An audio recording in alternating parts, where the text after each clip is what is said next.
Now, for opposition, I would request Mr. Akshay Kumar Jha to brief in 2 minutes. Thank you speaker ma'am.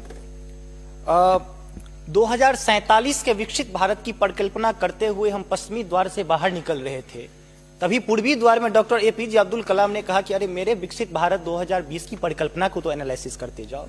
माननीय महोदय, मैं कहना चाहूंगा कि 2047 में विकसित भारत बाद में बना लीजिएगा, पहले एपीजे अब्दुल कलाम के सपनों का 2020 का भारत कहां गया उसको तो एक बार एनालिसिस कर लीजिए। और मैं मानता हूं कि उसके एनालिसिस के पश्चात जो आपके पास जो रिजल्ट आएगा, जो परिणाम आएगा, वो 2047 के विकसित भारत की परिकल्पना को पूर्ण करने में कहीं ना कहीं बेहतर साबित होगा। मैं उस क्षेत्र से आता हूं जो बिहार को 2 भाग में बांटती है, एक नॉर्थ बिहार, एक साउथ बिहार। हमारा मिथिला का रीजन 6 महीने बाढ़ के पानी से ग्रसित रहता है। जब मैं राज्य सरकार से पूछता हूं तो कहती है कि विदेश का मामला है भैया, नेपाल पानी छोड़ देता है, मैं क्या करूं, उधर से चैना डैम बना देता है। अब तो राज्य में भी सरकार आपकी है, केंद्र में भी आपकी है, तो प्रभु कृपया कुछ तो मदद कीजिए।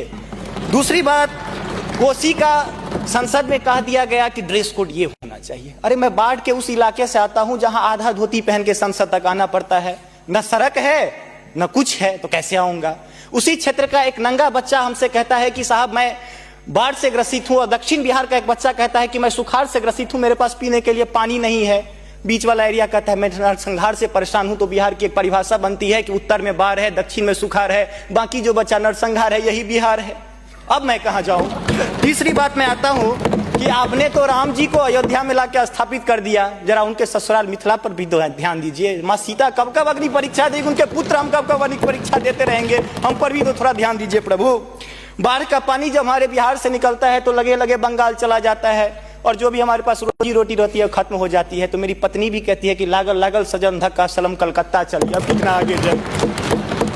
आगे आते हैं, और पर्यटन की पर्याप्त संभावना है। एक बार आप कृपा करके देखिए, पर्यटन मंत्री बैठे हुए हैं, अब ताजमहल मुमताज महल की याद में बना, आपने उसको 7वां अजूबा में शामिल कर दिया। अरे हमारे यहाँ गया में दशरथ मांझी छेनी लेके पूरा पहाड़ तोड़ दिए, इससे बड़ी और क्या बात हो सकती है। उसको पर्यटन के लिए रखिए।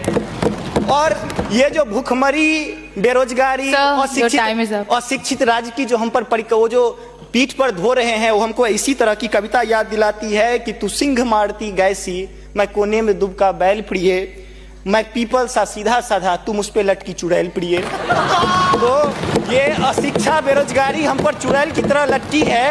तो there is politics behind every politics. स्नातकोत्तर राजनीति विज्ञान में पढ़ाई होती है, उसको छोड़ के जरा राज्य और केंद्र में अब सामंजस्य स्थापित करके कृपा कीजिएगा प्रभु। बहुत बहुत धन्यवाद।